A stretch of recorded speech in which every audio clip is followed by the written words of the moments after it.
magandang gabi sa lahat. So welcome back channel Mergin. So dito tayo sa lugar. May kasi nakita tayo isang bata dito.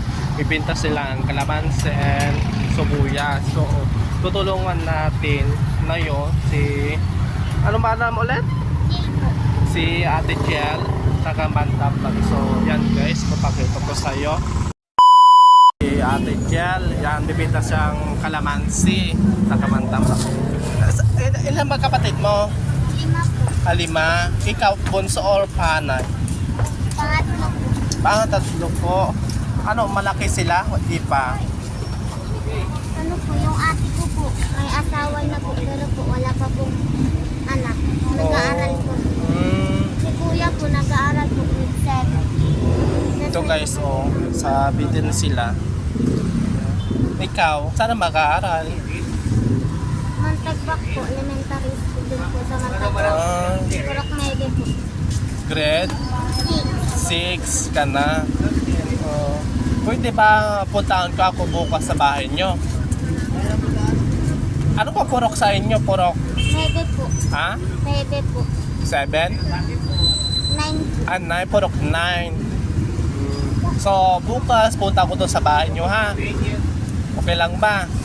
May dala ako. Okay lang ba? Ayan po si Ate Jel. Ayan po si Ate Jel. So, tutulungan natin bukas. Kasi dala natin ang bigas. Ayan ang pinta niya. Pati yun. Bata. Parehas sila. Ayan po. Bukas punta ako sa bahay nyo. Pwede lang. Marami dala ako bukas. Pasulubong. Pwede lang. Anong gusto mo? Gusto mo bigas? Bigas?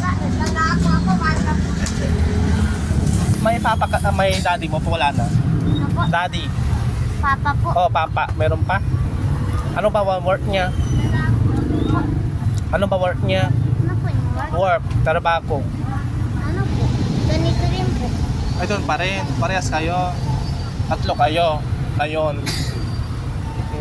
Saan ang pisto ni mama mo? Dito. Doon po. Sa palengke. Sa dolo. Hindi po yung una po dyan na tindahan. Dalawa po yung kay mama niya.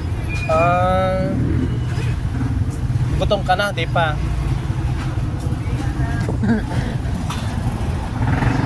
So,